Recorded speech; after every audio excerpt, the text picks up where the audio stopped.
Good day and welcome to Jnn Insight. I'm your host, Michael Sharp. On this program, we bring you insight into those matters impacting our country, and we bring you the story behind the story. Today we have with us, I call him my earthly lord, Lord Gifford QC, attorney at law and member of the Management Committee of the Independent Jamaican Council for Human Rights, among so many other things. But let's get started. First of all, thank you for coming, sir. Good to be here. And secondly, what kind of lawyer are you? Is it safe to say a human rights lawyer? I accept that description. I do all kinds of law, but a lot of it has a human rights flavor to it. For instance, I've done a lot of trade union cases for the rights of workers. I've done some family law cases for the rights of women. I've done libel cases for the rights of free speech. Okay. And so it's a general practice, mostly in and out of the courts, but human rights would cover. Yes. And as you didn't say criminal. Sorry, I used to do a lot of criminal in England. I've done some here, but less. I'm not quite so happy with the jury trial. I'm not sure that I really connect so well as I did in England with juries. Okay. And also criminal trials are very exhausting, so at a certain age, I just do criminal appeals, which raises points of law of great importance. Yes, yes. Question, when did you start law? How long have you been in this business? I actually qualified as a barrister in 1962. Yes. I didn't actually start being a barrister until 1965 because I felt myself completely unready for it. And in fact, I spent 2 years traveling around Europe, working in Paris and in Geneva, came back a different man, and soon after that I was ready to start law. So I've been practicing law since 1965, which is 35 plus 18, 53 years. 53 years. Help me, what's the difference between a barrister, a solicitor, an attorney at law? I mean, help us with that, because we use this phrase. In England, they have two kinds of lawyer. The barrister who mainly appears in court, and the solicitor who prepares the case and does all the non-contentious, I think, rather humdrum work of the law. They're beginning to merge a bit more in England now, but it was thought important to have a cadre of lawyers who are mainly court specialists who don't interface directly with the client, which can have its disadvantages, but can have its advantages. Yes, yes. Jamaica started off with solicitors and barristers after independence, but after a few years, they changed for everyone to be an attorney. So everyone is an attorney and everyone has the same rights, although some of us do accept cases on instructions of another lawyer. So we are instructed attorneys. Instructed attorneys. Attorneys instructed by other attorneys. Yes, yes, yes. And we act as barristers would. With us out there in court and with the other instructing attorney doing the interfacing and the paperwork. Yes. You came on our television almost every day recently when you, on a daily basis almost, was at the inquiry into that intervention, invasion, civil unrest, whatever you describe it, in the Western Kingston, out of that Dudus affair. You were representing whom at that stage? I was representing the public defender. The public defender, of course, in the person of Earl Witt originally, had played a great part in producing a report which gave rise to the inquiry. His successor, Arlene Harrison Henry, wanted to be represented to emphasize all the human rights aspects and to try to find the truth generally on behalf of the community. So although I didn't have a particular client who had been eyewitness, like some of the other lawyers who were representing the police or the army, I felt that I had a responsibility to try to get as close as we could to the truth of what happened for the sake of the people.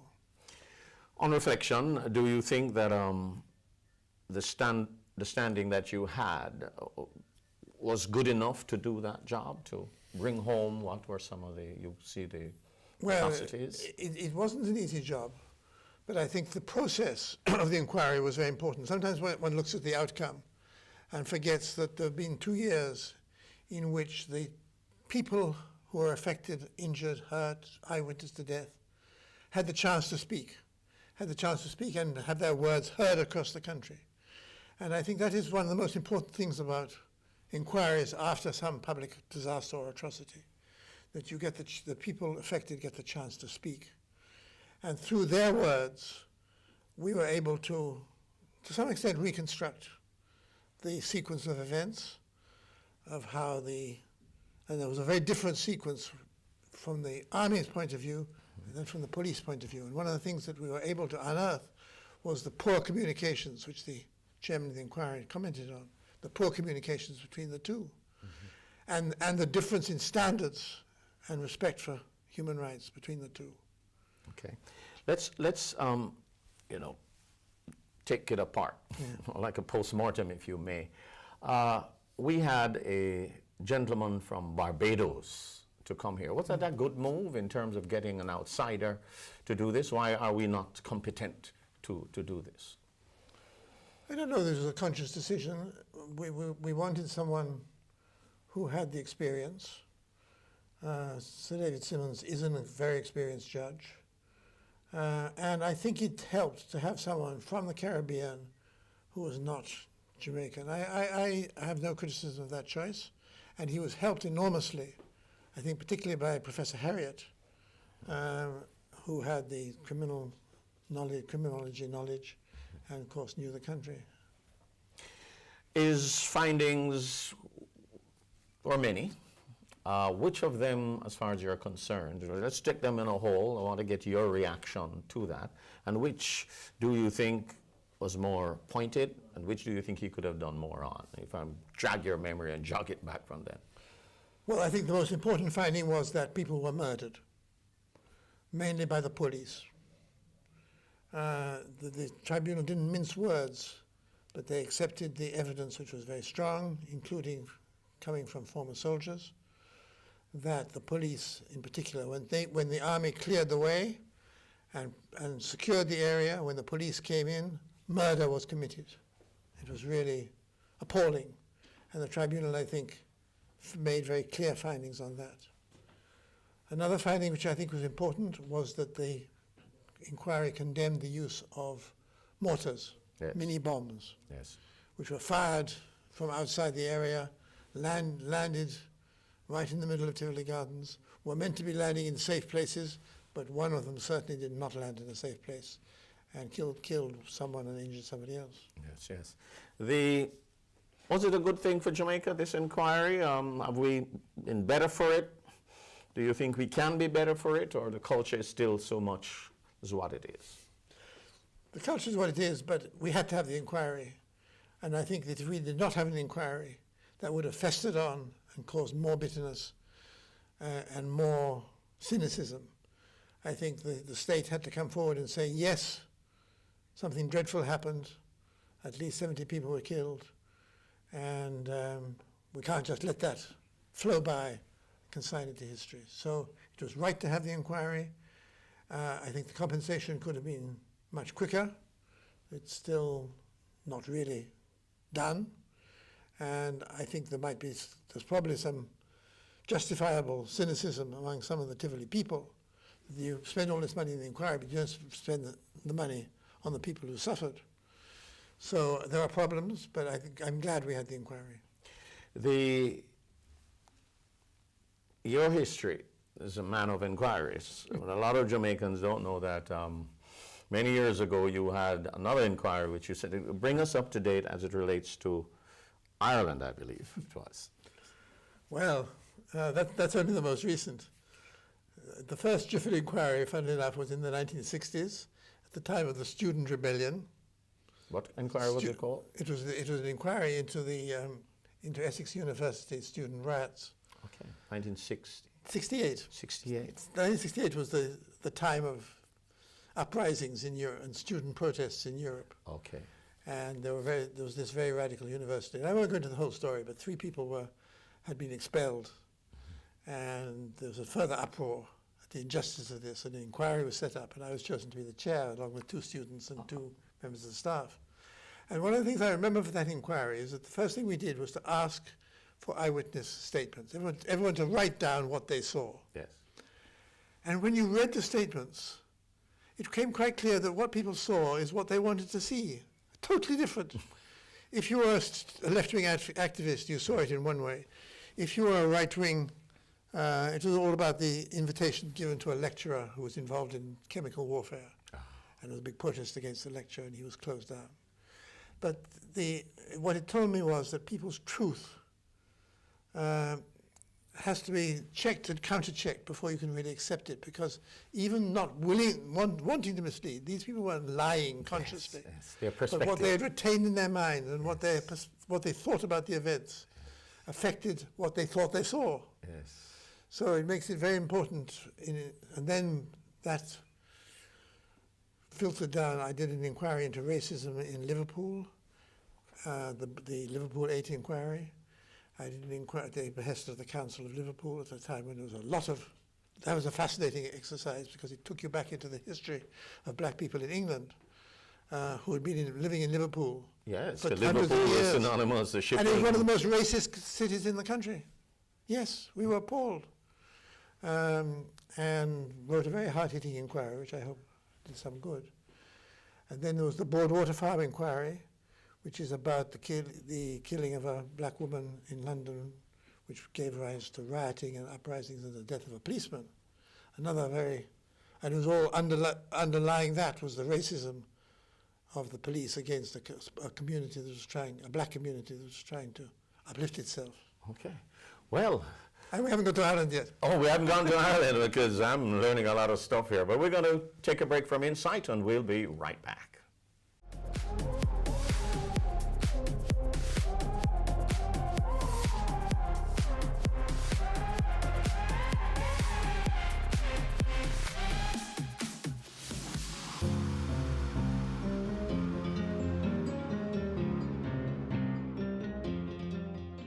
Welcome back to Insight. We're speaking with Lord Anthony Gifford QC, and he says he will accept the title human rights lawyer, and we're glad for that because we have noted, he can't do it otherwise, because we have noted that all of these things, Essex, Liverpool, that woman, that black woman, looking at how the police treated certain people in England because of the color of the skin, no doubt, clearly has defined him as a human rights lawyer. And then there was the one that stands out the most, the whole issue of Ireland, and that ongoing battle, and, the Catholics, the Christians, you name it. Give us a brief in terms of what that inquiry. I had always been involved in various human rights activities to do in Northern Ireland, because in my view, you can't just get involved with anti-apartheid and fascism in South America and good causes like that, without looking at the human rights abuses in your own country at the same time. That's right. And to me, the two worst types of human rights abuse were the abuse of black and minority people through racism, and the abuse of the Irish through the history of colonial rule and occupation and oppression. And I remember I first went to Northern Ireland in 1969, just after a civil rights march coming from Belfast had been beaten up by a squadron of police called the B Specials. And it was a very, very searing experience just to see the oppression, the way in which people were kept down. And so I started getting interested. And that led, over the years, to my participation in the Bloody Sunday inquiry. Bloody Sunday took place on the 30th of January 1972, when there had been a civil rights march organized by the people of Derry in Northern Ireland to protest against internment without trial. You'd think a thing that you needed to protest against. It had been imposed by the British government a few months before. And the people of Derry marched through Derry. They were blocked by the police at a certain point, and the police opened fire and killed 14 young men. And that was a running saw. It helped enormously to recruit people to the IRA, the Republican organization which committed all the bombings in England. It was a total disaster. There was an inquiry which whitewashed all the authorities and the police and the soldiers. And one of the preconditions, I think, for peace in Northern Ireland was that the government in 1998 set up the Bloody Sunday inquiry. And I was representing one of the families who had boycotted the earlier inquiry, wanted to be separately represented. And that, again, was an extraordinary process of trying to deal with the past in a way which respected the truth, respected the memory of the young men who died innocently, and the families certainly were enormously appreciative. And again, in the end, the inquiry found that the men had been murdered. Yes. Any one out of them became a judge later? A relative of theirs? Can you recall? The inquiries, no. Because there is some connection between you and I, and another family member of mine who also addressed that inquiry. But one of these days, we'll find it out. Yeah, we'll find it out. Must find it out. So they were compensated? Yes, they were. Do you think adequately? I didn't hear complaints. They had been compensated before, but there was the most important thing was not the compensation, but the acceptance of the government of the truth and the apology which followed. Yes, there was also an apology. Oh, yes. Just as we had in the Jamaican situation, there was an apology from Parliament. And in fact, that process of truth-seeking, apology, and reparation is very much central to my whole approach to a number of issues which we'll talk about. Yes. You speak of reparation, but before we get there, it's time to find out about you. We see you and discuss the cases. Where were you born?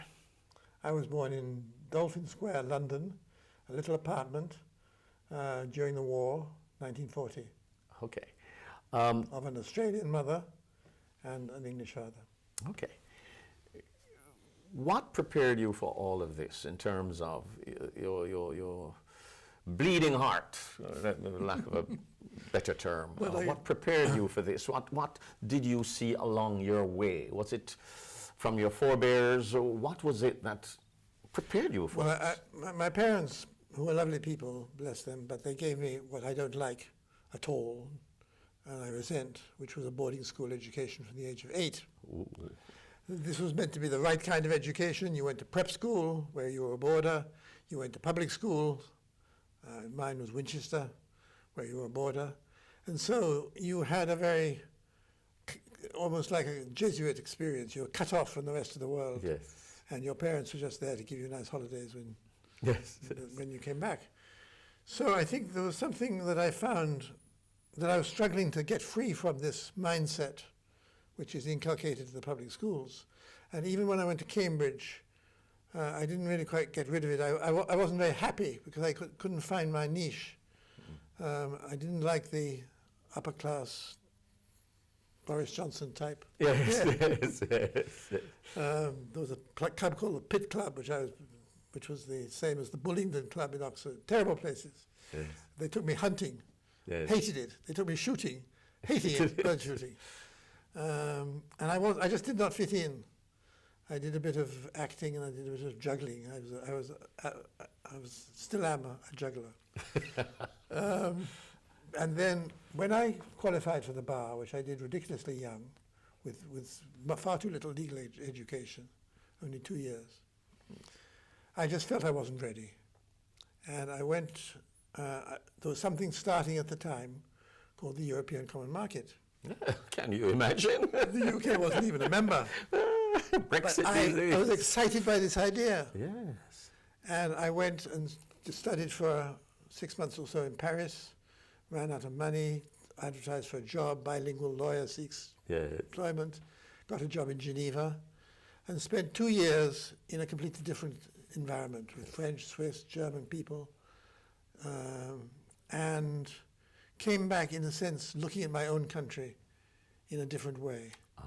I then met my first wife, Kate, who was also rebelling against her rather conservative Jewish upbringing. Okay. And we both, in a sense, ventured into left-wing politics, human rights, good causes. It was the time of the Vietnam War. It was the time of the anti-apartheid struggle. It was the time when places like Portugal, Spain, Greece were all under fascist dictatorships. Yes, Pinochet. And that's right. Yes. And that was when I began to evolve, I think. And I was a member of Amnesty International. Amnesty International sent me to be an observer at a trial in Portugal, which was then a dictatorship. And that, in fact, was an extraordinary experience, because after the verdict, which was a verdict of 6 months, which was virtually an acquittal of a man who was meant to be a dangerous communist, the judge took from, I remember to this day, took a huge pile of letters from under his desk, and he laid them on the table. And he said, the court has been receiving these letters from all parts of the world. The court wants to make it quite clear that it has not been influenced in the very least by these letters, nor by the presence of foreign observers who should go to the Soviet Union. And it made me realize that this work of solidarity, of putting pressure on what was probably a decent judge made to serve a fascist regime. And from that visit to Portugal, I understood a lot about solidarity and international human rights. And at the same time, it introduced me to Mozambique and to Angola and to the liberation struggle, which is another chapter. Help me quickly to that chapter. How you spent a lot of times associated with the downtrodden, if you may, and then you took it to another level of a country and countries within countries. How did you get connected with that? The Mozambique, Angola, and... Well, after I'd come back from Portugal, I started speaking on platforms around the place about Portuguese dictatorship, which people didn't really know about. They knew about Spain, the civil war in Spain. They didn't know about Portugal. And nor did they know about Mozambique. They knew all about South Africa, but they didn't know about Mozambique and Angola, which were victims of the same or worse primitive apartheid, and which were provinces of Portugal. And because I'd been speaking about it, the leader of the Mozambique liberation movement, Frelimo, a man called Eduardo Mondlane, came to Britain and said, we need friends to organize and be solid with us in the UK and other European countries. We don't want to be seen as a left-wing Soviet-supported guerrilla force. And he invited me to start a committee for freedom in Mozambique. We added Angola and Guinea, which were the 3 African territories. And that led to my being invited by his successor. Mondlane, who had inspired me, was blown up by a letter bomb sent by the Portuguese and killed. His successor, Samora Machel, great man,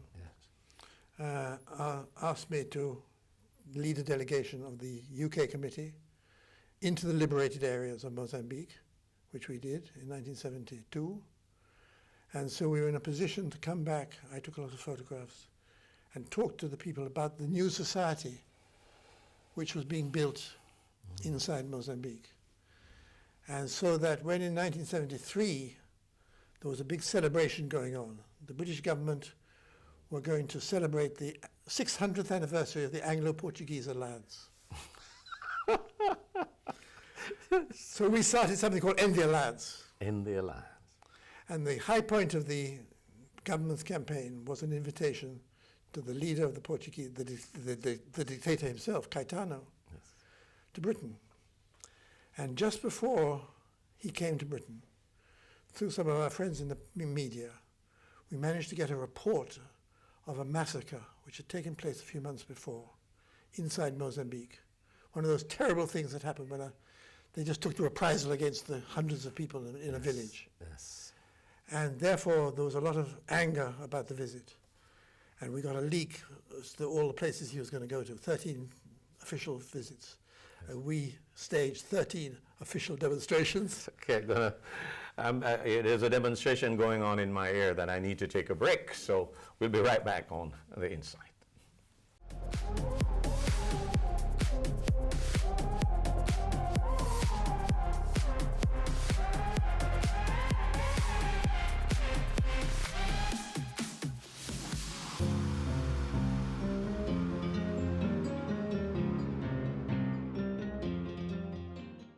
Welcome back to Insight. Your moderator, Michael Sharp, and I have a guest here I think this program is going to be much too short for. Lord Anthony Gifford, a man, as far as I'm concerned, who walks in defiance of the color of his skin, if you understand his association with Africa and the movements there at the time that really suppressed the African people. You were telling us your connection there with Africa, yes, I was just and the importance it played in your own life. And yes, because it taught me about what solidarity means. We were doing our work in Britain and Europe. They were doing their work fighting the Portuguese, but somehow we were linked and we each respected the other, the role of the other, because our work was very crucial, because when that dictator came, when all those demonstrations happened, it turned out that that visit was a complete failure. And within 9 months, the dictatorship had ended. Wow. It was overthrown by a rebellion of the junior officers. Democracy was installed. And in 1975, Mozambique and Angola became free, independent countries. And one of my most emotional moments was being invited back to the scene of the massacre and to have the survivors talk about the tragedy that happened and to be able to tell them that the news of that massacre had been spread through the priests, through the newspapers, and had lit up the protests in London and had contributed to the downfall of the colonial power. They didn't die in vain. They did not die in vain. But help me. I need to get past a certain thing here that's quite obvious to me and obvious to you as well. You were trusted by African leaders to be a part and to lead even a committee, and your own personal safety. Give me your reflections on that, the trust and your personal safety. Well, as far as the visit to the guerrilla-held territory, I never felt safer.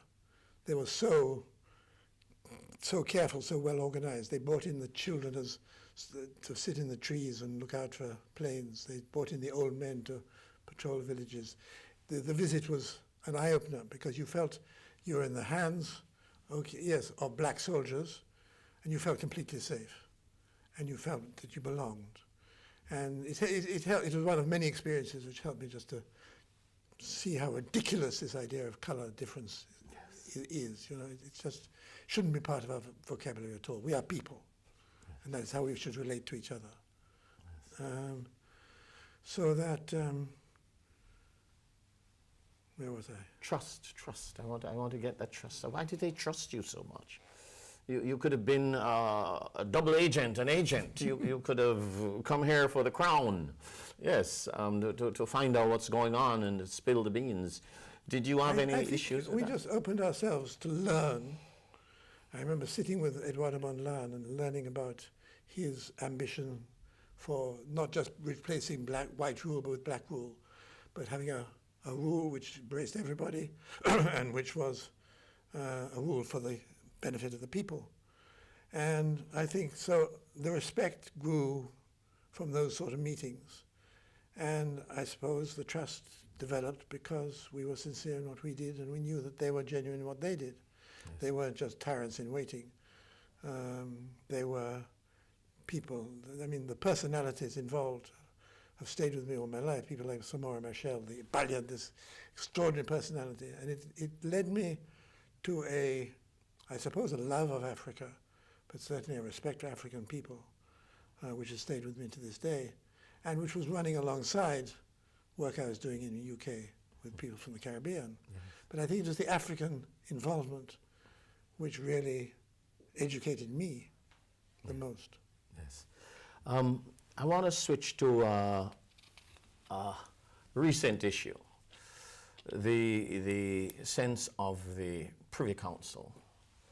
You saw the rejection again by Grenada and Barbuda and some other Eastern Caribbean states of, holding on to the Privy Council.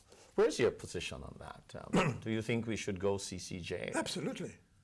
I find the Privy Council to be,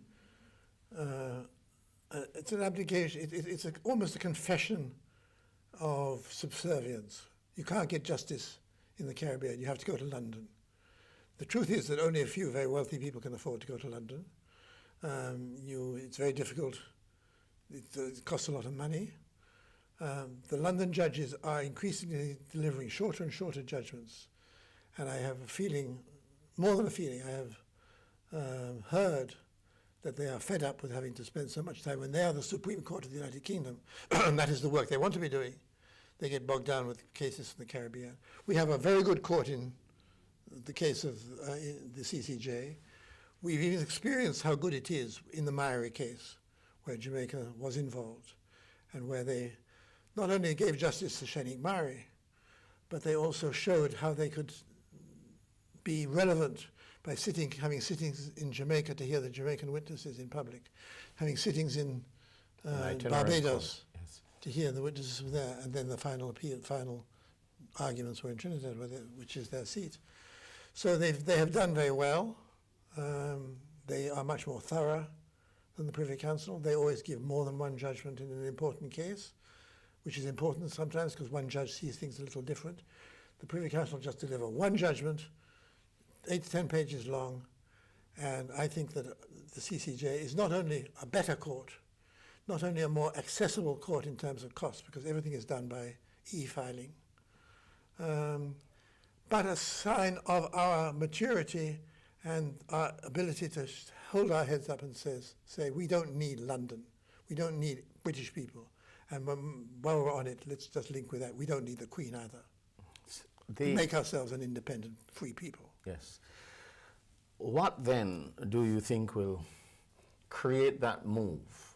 Is it partisan politics that's in the way of having the people, most recently of Grenada and Barbuda, and to come out and say, yes, I don't need the Queen, I don't need Britain, I don't need England. What will it take to get us there? Leadership.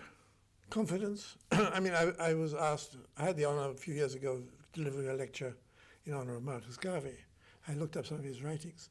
And Marcus Garvey would have been appalled. Here we are, so 50, how many years after independence? 56. Mm-hmm. And we've still got the Queen as our head of state. You look at our Constitution, it's permeated with references to Her Majesty. Her Majesty in Council is our highest court. And I think it needs leadership.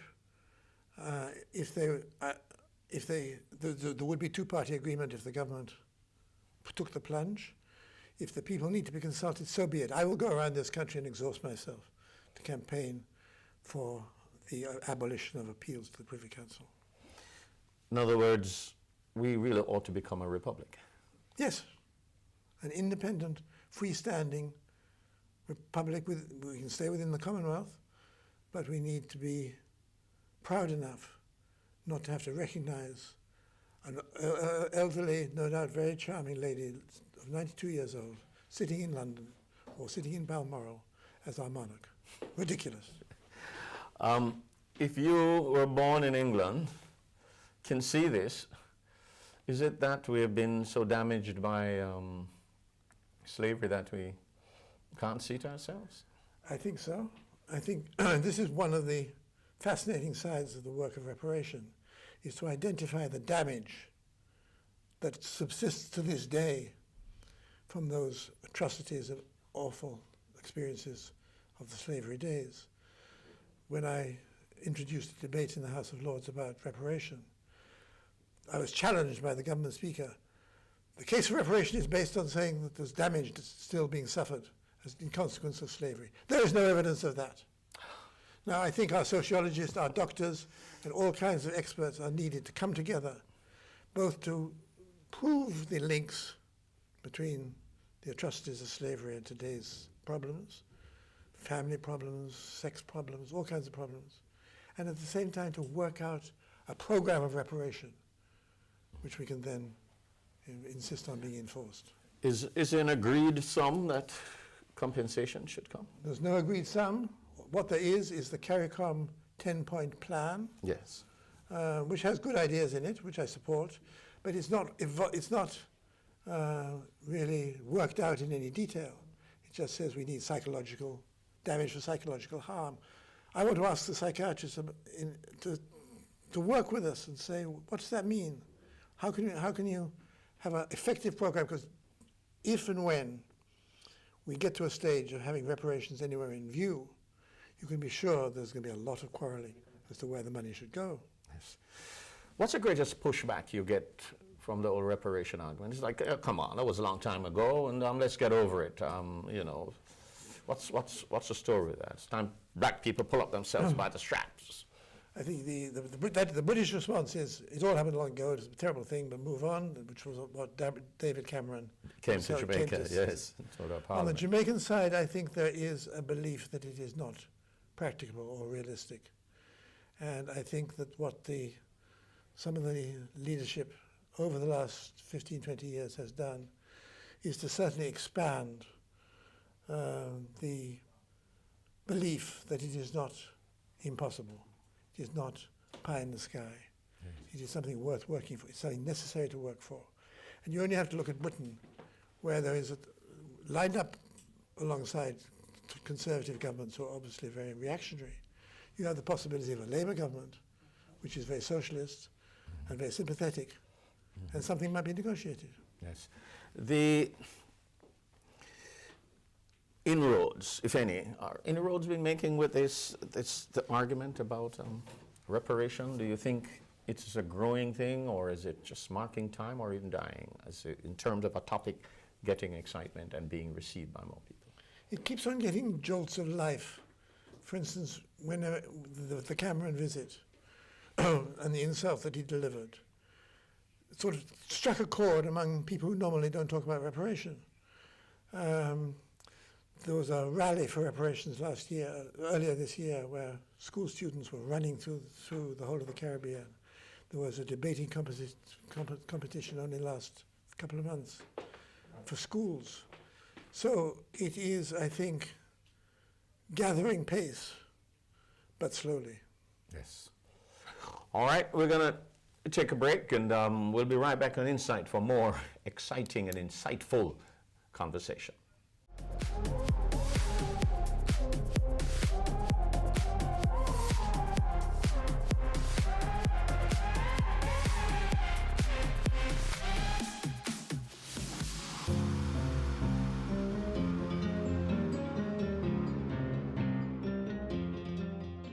Welcome back to Insight. We're talking to Lord Anthony Gifford, QC, and I'm going to bowl this one at him. Where does this thing about Lord came from? I make a lot of fun of you. No, it's fair enough to ask, because it's not a very glorious story. It's a hereditary title. The first Lord Gifford was created Lord Gifford in 1826. Okay. He was a lawyer. He was a prosecutor. He was a judge. Master of the rolls. And I think if I ever met him, I would be against him on nearly every issue. I'll tell you a story. He prosecuted the Cato Street conspirators who had tried to overthrow a very dictatorial British government. And one of the conspirators was Mr. Davidson, a Jamaican. Ah. And he was hanged. What, 1826? The trial would have been about 1818. Now, hold on.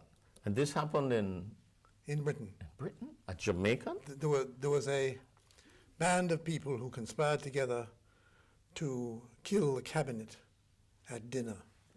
And they were given away and they were arrested. And it was the cabinet of Lord Liverpool, who was a very reactionary dictator, would-be dictator. And anyway, they were guilty, but I think I would have tried to explain why a Jamaican, Mr. Davidson. I've read the accounts of the trial, and he says, "My lord, please do not think any of the worse of me because of the color of my skin. I am a loyal Englishman." And now we have the Windrush. So So I'm the sixth in line. Sixth. The third and his brother, my grandfather, both had careers in Africa, of which I'm deeply ashamed. Okay. My grandfather was an associate of Cecil Rhodes. Cape to Cairo. And the third Lord Gifford, his brother, was involved in the sacking of the Queen's Palace in Kumasi, Ghana. And I feel so bad about it that when I had an audience with the Queen Mother of the Ashanti people some years ago, I felt I had to apologize deeply for what my ancestor had done. Yes. And she accepted that apology. So you have come to break that vicious cycle. Sometimes it doesn't seem to me, but look, in hindsight, there's a kind of pattern. Because in Mozambique, when I went there during independence, and it was the time of the independence of Zimbabwe, there was an article in the newspaper talking about the exploits of Rhodes and Gifford. And Michel says, Gifford, you've got to do penance for this. I'm going to send you around on a lecture tour to talk to our people. You had a very close relationship with Samora Machel. Yes, he was murdered too. Remind us how he died. He died in a plane crash, Yes. coming back from Zambia, with a whole lot of people that I knew as well in his party. And the South African intelligence managed to off-track the plane so that it thought it was landing, going towards Maputo Airport, but in fact it was going to a mountainside. Yes, I remember that day Terrible. when Terrible. Samora Machel died. Lord Gifford, help me as we come back to attorney laws and barristers and solicitors. In Jamaica now and in the Caribbean, if you may, there seems to be a proliferation, a whole lot of people coming out of law school. Are we running the risk of quality, quantity, and how well, we're certainly how do running you a see risk the crystal ball? of not having enough mathematicians and technical people. As far as lawyers are concerned, I don't know how they're all going to make a living. There's a concern that if they're forced just to be sole practitioners from their home, that the standards which the bar should be upholding are going to slacken. But what can I say? What I want to see, but don't entirely see, is that among this large output of graduates from law school, there are lawyers who see law as a vocation, as a way of defending the rights of the people, not as a business, not as an adjunct to the commercial society, but as a cause. And there are some, but I think not enough. Worrying? Well, we have a healthy debate about human rights in this country. One of the things I love about Jamaica is the respect for the right of freedom of expression, which I think no other country does it better. Yes. There are, of course, other rights which are violated. Child abuse, spousal abuse, discrimination against gays. All those need work. And so that the picture is uneven, but I'm hopeful that lawyers will continue to stand for the rule of law. I do hope that our new Chief Justice will be true to his word and be able to increase the efficiency of the courts, because one of the despondent things is that people come to you, they have a genuine problem, eventually it gets resolved, but it may be 5 years, 7 years, 10 years later, because of the hold-ups in every level of the courts. Yes, yes. There's a call for bring back hanging. As a human rights lawyer, you could never ever agree with that. No, to me it is murder. Deliberately to kill a man because he has been found guilty, whether rightly or wrongly, of killing somebody else. No. Let him do penance, let him make reparation, let's look at our prison system. Because I have seen people who have been rehabilitated from death row. They're some of the most remarkable people that I've met in prison. And I have also defended people, Irish people in Britain, the Birmingham Six, the Guildford Four, whose alleged crimes horrified Britain, and undoubtedly they would have been hanged if hanging was an option. And then 20 years later they turned out to be completely innocent. The police just arrested the wrong people. One of Jamaica's, if you were to play a doctor, looking through the lenses of an attorney, are we in a critical condition as it relates to human rights? Are we getting better, or where are we? Where do you see us? I think we're getting better. I think that, for instance, the whole question of violence against women, it's still, and the use of women as playthings, the use of women, the abuse of women, is being countered by the strength of the women's movements, the women's organizations, and the numbers of women who are taking places of high office. The abuse of children, I think, is still very depressing. the discrimination against gay men, particularly gays and lesbians, is something which worries me a lot. And I think that when you look at all the judgments around the world, you will see that this is a human rights abuse. Yes, yes. Whatever religious people think, it is a human rights abuse. So we need to be economically stronger. A lot of the causes of crime, the causes of abuse, come from poverty, come from frustration, come from the inability to earn a good living. And so obviously I support anything which is going to improve our infrastructure, improve our economy, and enable us to actually be what we think we are, which is a first world country. Yes. We're not at the moment. I've learned a lot about how poor we are through living here. I think coming to live here was a kind of step along the same road as we've been talking about. Yes, yes. Working with African and Caribbean people, I now live in a Caribbean country, and it certainly is not all roses. Why did you make Jamaica your home? You had options. Well, I came to Jamaica through Grenada. It all started when I was asked to go on a human rights mission 3 months after the death of Maurice Bishop. And I met up with Jackie Samuels Brown, who was then a young lawyer. And we formed a team to get habeas corpus writs issued for all the illegally detained people. Yes. And it worked. It was a great example of habeas corpus because the ones that they had no evidence against were released. And Bernard Cord. In other words, give me the body, release them. Yeah, yes. Habeas corpus. Right. Yes, yes. And then 17 of them, Bernard Cord and others, were put on trial. Yes. And the rule of law was reinstated. I then came to Jamaica to report on the visit, met a lot of extraordinary people who became my friends. Dudley Thompson is the one that stands out. Yes. But I also met Aileen Thomas, yes. Who then came to England and in due course became my wife. My wife, yes, I recall. Until she died. Yes, yes. Early in the century.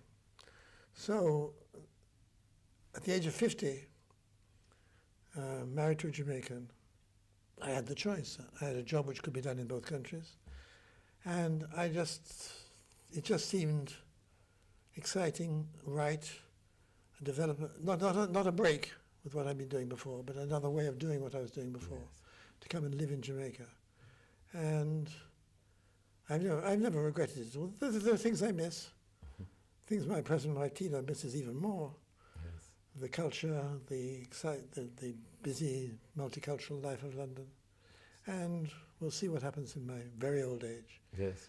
But I'm glad that I've been able to come here and make some contribution.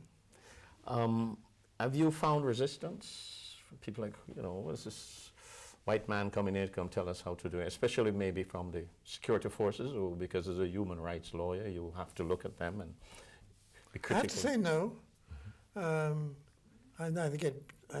When I came to Jamaica, I think people waited to see how I was going to move before making their judgment. So I was treated as a person, not so much as a white person, although obviously I'm conscious of the white man syndrome. So no, I haven't been badly treated, but I feel much more integrated with the whole of Jamaica than most white residents. Yes. I don't feel an expat. Yes. Well, I don't think you're treated that way at all. I'm not treated as an expat. Yes, I don't move as an expat. Yes. So I love the country. I'm a citizen since 30 years. You're still practicing. Oh, yes. When will you... I'm not forcing you now, but you must have contemplated. It's a profession which I love, and it's a profession nobody can retire me, except my clients. Yes, yes. If I feel I'm not doing a good enough job for them, I will stop. But until then, I love it, and I feel even more motivated today than 20 years ago. Yes, I really want to thank you for your history and what you did for my people. Oh, bless you. And our people. Our people. Now, I stand corrected. Our people. Let's see them as people, not as black people and white people. And I'm here to tell you, within the struggles and all our times, we've always had friends where it matters most. And Lord Anthony Gifford is indeed a friend, a Jamaican, and a real human rights person, defending our rights. And so we've come to the end of a program that we could have gone on and on and on and on for, and hopefully we'll be able to do this again. So until next time, Michael Sharp wishing you pleasant viewing.